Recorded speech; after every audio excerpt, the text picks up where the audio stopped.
Welcome on in, golf fans. It's your boy Gsluke here with our DFS and betting preview for the Sentry Tournament of Champions. We've got one of the best fields in terms of pound per pound talent, of course a no-cut event, and one of the more beautiful scenic venues that we get all year. Let's enjoy it. Let's start 2024 with a bang, and here in this video we're going to go over everything you need to know heading into this week to go out there and make some of your betting decisions. So we'll start off with a look at the course, some of the different key metrics you can look at to identify your top plays of the week, and then afterwards we'll talk some of my top bets and top DFS plays for this week that I'll be getting to for some of my exposure. So it should be a fun one. Excited to hop into our first event of the year. Let's start it off with a look at the golf course. The Kapalua Plantation course is one of the more unique that we see all year. It's got drastic elevation changes. It's nearly 7,600 yards, and on top of that features some of the best scoring that we see all year. So it's a great way to start the year, get these players out there in a good positive mindset, and you're probably going to see a winner well past 20 under par, potentially even closer to that 30 under par mark. So it'll be fun to watch, plenty of birdies if you're over there on the prop side. And when we're trying to identify our top players,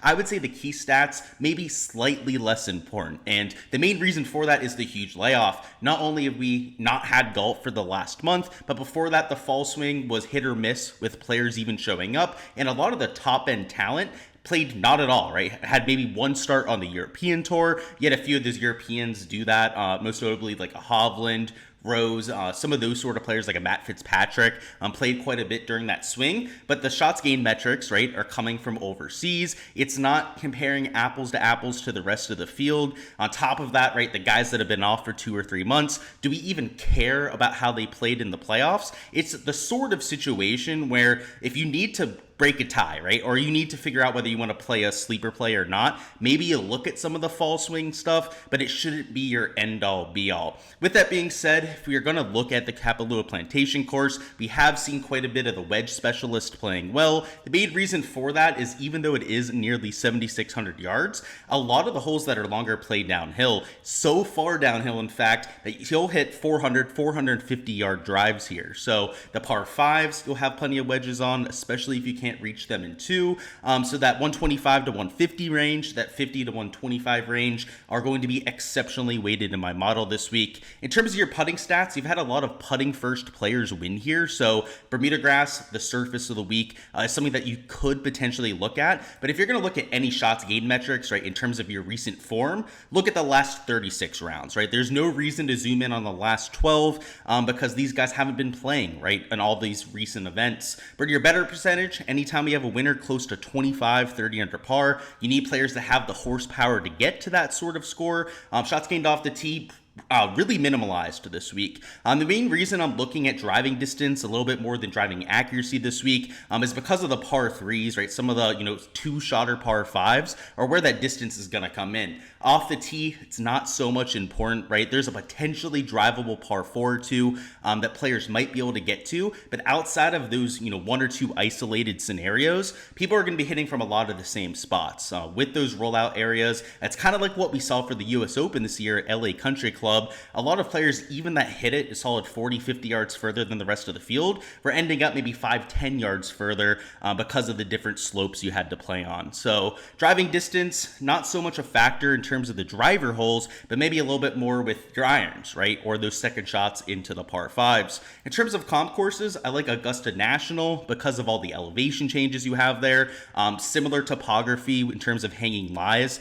The one thing that on top of the elevation changes that you have at Kapalua are just rolling undulated fairways, right? It kind of looks like a links course that's on the side of a hill. Augusta National has a lot of those same kind of characteristics. So I like that for a comp course. The old course at St. Andrews would work as a comp as well. It's a little bit flatter, right? Doesn't have the elevation changes, but is links turf, has all that undulation, all those hanging lies that you'll have at Augusta National. And the green complexes are just as large as what you get at Kapalua. Kapalua features features nearly 9,000 square foot greens, which is why it plays to such a low scoring average, right? The fairways out there are also among the widest that we have on the PGA Tour, which is why we're looking at El Cardinal for our last comp. If you guys remember, that was for the Worldwide Technologies Championship. The Tiger Woods designed course down there in Mexico featured about 50, 60 yard wide fairways, and on top of that, nearly 10,000 square foot greens. So checks both of those boxes. I'd say El Cardinal probably the easiest out of the bunch,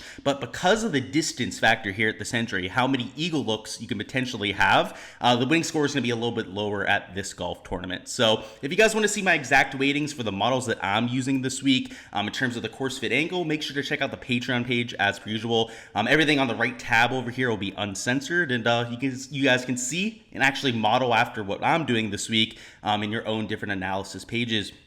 Over here for our DraftKings projections. So now we'll talk through some of the DFS side, some of the different betting angles that I'm getting to this week. And we have 3 core plays, 3 value plays that we'll talk about a little bit later. And my core plays are also my 3 outright bets at this point. So we'll kind of go back and forth from the DFS and the betting angle as we go through each of these players, each of these different circumstances. But to start with Xander Schauffele up top, right? He's my chalkiest play this week. Probably going to be pretty popular from the DFS angle. And in terms of an outright number, the lowest number that I took at 16-1. So I got him earlier yesterday on Hard Rock Bet at that number, something I posted over there in my Discord for my Patreon members. But even at 15-1, where he is on a lot of the major books right now, you can still get him at 16-1 at a few stray books that haven't moved their odds. But he's won here before. He has a fantastic track record, of course, other than the withdrawal last year, which was just health related, right? This was not related to his play during that event. If you guys remember the Amex a few weeks later, right, he was still dealing with the injury. People didn't want to play him. Then he nearly went out and won that golf tournament. So that was just precautionary last year, right? Hit a tee shot, withdrew just to say that he played it. So you wouldn't have to deal with the consequences, right, in terms of missing one of those elevated events. And at $10,000 this week, I do think that he's going to get quite a bit of attention, but it's the type of play that you can put in a DFS lineup, right? It's not who you play, it's how you play everyone in your lineup and just differentiate elsewhere, right? It's a whole 6 players that we're taking in DFS, and when you have 59 players to choose from on a week like this, you're going to have some of those low-owned options. So I just know that with the rest of my player pool, I'm going to be relatively contrarian. So from the DFS side of things, I'm not really worried about that inflated ownership. And now let's talk about why he's going to be highly owned, right? So we mentioned the event history rate is elite, had a 12th place finish, 5th, 2nd, and 1st. That's that stretch of form that you really want to narrow in on there. The recent form, he didn't play much during the fall swing, so pretty typical of a lot of these top-end players. I'm not really all that worried about that. But the reason why people want to play Xander Schauffele here is how he ended last season, right? We know all about the East Lake resurgence, nearly beating Victor Hovland there on Sunday, but gained a stroke per round on approach, was gaining nearly a stroke per round with the putter. And when you pair up that form, right, and I have to say, right, beginning of the year, he was injured, right? It was a little bit lackluster, a little bit rusty, let's say in February and March of last year. By the time we got to East Lake in the playoffs, right, he was back to contending every single week, right? It was back to that really consistent Xander that's making a bunch of birdies out there. And I like the trajectory of his career, right? When he had that injury, he kind of had to take that time off. I think it kind of reset him a little bit. And now that he's on that ascent, he's at a course that he loves. I have to get there. And if we go back to our key stats tab over here, I mentioned some of the putting stats. I mentioned some of the wedge ranges being exceptionally important this week. Birdie or better percentage right there at number 3. Xander Schauffele checks all of those boxes emphatically. And in fact, is my number 1 course fit in the entire field. So the course fit, the form at this course, again, the trajectory that I mentioned before, he has the highest points projection of anybody in my player pool, anyone in the field for that matter, on this given week. Gotta love him at $10,000. So he's going to be chalky. He's definitely going to be getting some attention. So just know that when you're building your lineups. But again, it's not who you play in any given week. It's how you play them, right? Just make sure you're pairing him up with some sort of pivot down there in the 8 and 9K range. Throw in, a couple sub 5% owned players down there in the 6 and 7K range. And you're going to be just fine when it comes to that product ownership. Next up, we've got Terrell Hatton, and on the opposite end of the chalk spectrum, we've got a low-owned Terrell Hatton. In terms of your recent form stats, they're not great, right? He's number 28 in my model, despite being number 9 in the pricing. This is a long-term play, right? And, I started off the key stats tab by saying we kind of can throw some of the stats out the window. That's what I'm doing with Terrell Hatton. And in fact, he doesn't even have a track record to go off of at this golf course. So if we go down here, you'll see in the last 5 years, he has teed it up exactly 0 times. The recent form, he pretty much didn't play in the fall. In fact, of the last 8 starts that we have on here, we have no recent form metrics for Terrell Hatton, so no one's going to play him this week. I can almost guarantee you that he'll be one of the lower-owned players in this range. Brian Harmon, right, he'll also probably be relatively low-owned. Wyndham Clark's also going to be a pivot over here in the 9K range. He's just a little bit too expensive, right? So a lot of people probably won't go there, but Terrell Hatton's going to be almost as low-owned as all of them, and the only reason why is the modeling, right? People are going to look at the recent form metrics, which you could argue mean next to nothing on a week like this, and say, oh, Terrell Hatton can get there. Just remember what happened last year, right? I'd say to the middle towards the beginning end of the season, this was a guy that was finishing in the top 5 almost every single week. I mean, he was one of the more bet plays last year for pretty much every golf tournament, but he never got there, right? So for DFS, he ended up paying off quite a bit, but if you were an outright bettor on Terrell Hatton, you probably didn't have as much luck. So for DFS, I think a lot of people can probably rally behind him this week, but I like him from the outright market because you're not going to find a better wedge player than a Terrell Hatton. He's also one of the more streaky putters that we have in the entire world. He loves Bermuda grass. You can see he gains about 0.32 strokes per round on the Bermuda grass surface. And on top of that, he can get a little bit wayward with the driver, but when you have 60, 70, about 150 yard wide fairways, like you have at hole 18 this week, that is going to be really helpful for Terrell Hatton. And if there's one thing that he can do off the tee, he can hit it an absolute country mile. And at a golf course where a lot of the slopes are going to help you get it back into play, I think this is a perfect track for him, right? We're looking for guys that can hit the wedges, that can fill it up with the flat stick, right? Get to 25, 30 under par. Terrell Hatton is the exact kind of streaky player that could get to that kind of score. So I think a lot of people are just going to write him off because we haven't seen him, and the last few times that we did see him, it didn't look all that great. But I think that's a little bit of a dangerous commodity right there. He's a very fiery competitor, right? We know that he can get hot in a hurry out there, and I got him at 30 to 1 to win this golf tournament, which is actually higher odds than the player that we're going to talk about next in a Tom Kim. I just think it's a mistake, right? He's not somebody that's a prolific winner by any means, but internationally has gotten it done quite a bit. And in a limited field event like we have this week, he can lean into that aggressiveness, right? It can normally go real positive or real negative for Terrell Hatton. It's also worth noting that Xander Schauffele has an excellent track record in these no-cut type of events. A lot of it might be mindset, right? These aggressive birdie or better percentage sort of players know that they're going to have a guaranteed 4 rounds to work with, and maybe that works to his advantage. So we've seen that for Xander, right? It's not really speculative. He has an excellent track record at these no-cut events. Maybe it could be the same thing for Terrell Hatton. So taking a shot there, I think will be a low-owned play in DFS that you can use for a little bit of differentiation, and might be worth a few looks out there in the outright market. So yeah, I got 30 to 1 there. I mentioned I got 16 to 1 on Xander, and I got 25 to 1 on good old Tom Kim. And if you're looking for a course that fits Tom Kim's game, I mean, he's very similar, right, to the top 2 players. He's not as long as a Xander. He's not as long as a Terrell Hatton, but we've had guys like Steve Stricker win here before. We've had Zach Johnson win this golf tournament. A lot of the shorter type, Jonathan Bird winning way back in the day. So I'm not worried about the distance angle with Tom Kim. What I love is the fact that he's amazing from 150 yards and in. He's one of the best players in all the field. He ended last season gaining a bunch of strokes putting. He's solid on Bermuda, right? You can see he gains to the field there. And on top of that, he's the type of player that he's going to get some ownership in DFS, right? Don't get me wrong. But I don't think he's going to get enough ownership, and here's why. We've got Colin Morikawa, only $200 more expensive. You've got an extremely chalky Ludwig Aberg, who's probably deserving of being chalked this week at $8,700. You've got Spieth there, who's always going to get played by his, big fans, including myself out there. I'll be one of the people playing Jordan Spieth. You got Ricky Fowler, same thing, right? An extremely popular player. Tommy Fleetwood, everyone loves damn Tommy Fleetwood out there. You can't play everyone in this range, right?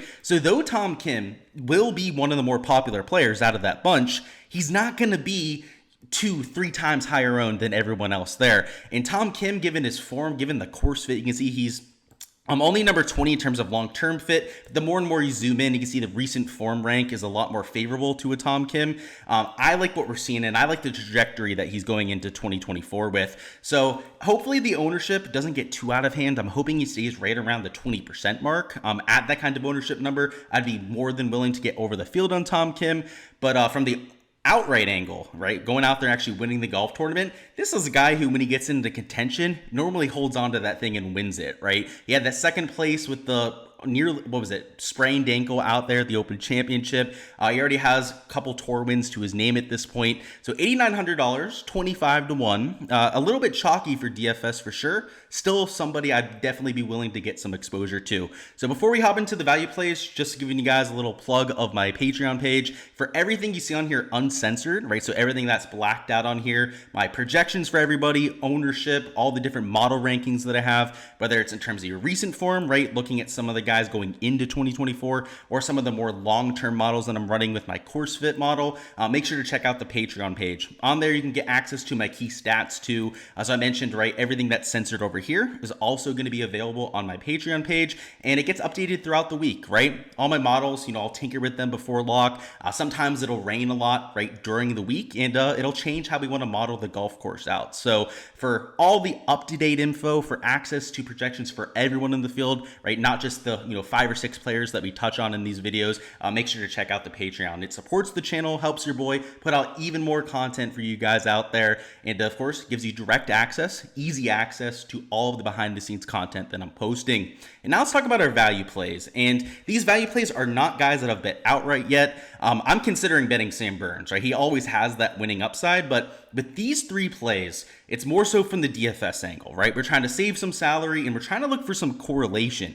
And if I'm going to play this skill set, if I'm looking for like wedge guys and putters this week, Sam Burns, maybe not the best wedge player, but maybe the best Bermuda grass putter in the world. We've got Denny McCarthy down here at $7,300, maybe the best putter in the world, and his specialty is Bermuda grass too, right? So it's probably either Sam Burns or Denny McCarthy as the best Bermuda putter in the world. And then you got Brendan Todd, who's up there in the conversation too, right? Gaining 0.6 strokes per round.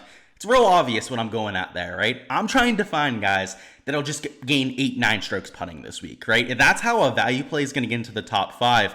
We've had guys like Steve Stricker win, Zach Johnson, right? So I'm not scared of the distance with a Brendan Todd. If they can get it done, Brendan can still get it done himself. Denny McCarthy has some sneaky distance out there, is also an incredibly talented wedge player himself. So $7,300, he has enough firepower to go out there and get into the top 5, top 10. And Sam Burns, nothing else needs to be said, right? He's an absolute madman, an extremely volatile player. When he gets himself into contention, when he's striping, firing in all cylinders out there, he gets himself into contention. So I want players that have that top 5 upside. Again, we're not betting them outright here, right? We don't need these sort of players to win, to go out there and be an optimal play in DFS. We just need them to fill it up with the flat stick, get themselves at least into the picture come Sunday, and that's what we're looking for and what we can accomplish. So, in terms of some of the metrics with Sam Burns, they're not that great heading into the season, but he's the type of player you can kind of throw that to the side. Is still gaining across all 4 stat categories,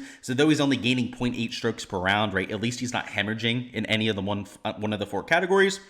Let's go down here. Let's see, Denny McCarthy, pretty solid himself, right? Not gaining off the tee, but we're not really worried about that this week.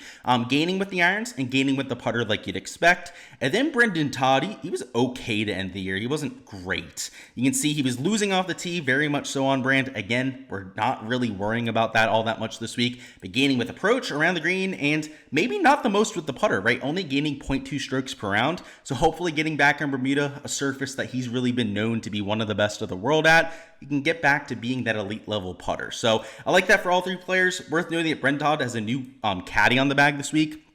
Paul Tesori, who was caddying for Cam Young, is going to be on the bag for Brendan Todd. And a lot of times it either spurs a player to some instant success or it goes sideways, right? We got to remember there's no cut this week. So he's going to be playing all 4 rounds regardless. Maybe it is the positive end of that spectrum that we're getting to. And it's worth noting that having the no cut aspect, I think, really favors a player like Sam Burns that's volatile because he doesn't have to feel as much under pressure, right? If he goes out there, he makes a few bogeys, he's still going to have all 4 rounds to work with. And because he knows he's capable of making, right, 8-9 birdies in a round around here, he can be aggressive, right? Put the pedal to the metal, try and make up those shots.